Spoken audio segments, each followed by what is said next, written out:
মেটেকোনা red cross ও বিভিবিডি এর সহযোগিতায়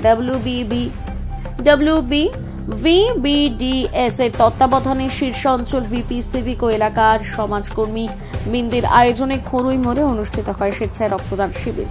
এই শিবিরে কম বেশি 50 জন স্বেচ্ছায় রক্তদান শিবিরে এলাকা একটা আলাদা পরিবেশ তৈরি করেছে। অনুষ্ঠানে উপস্থিত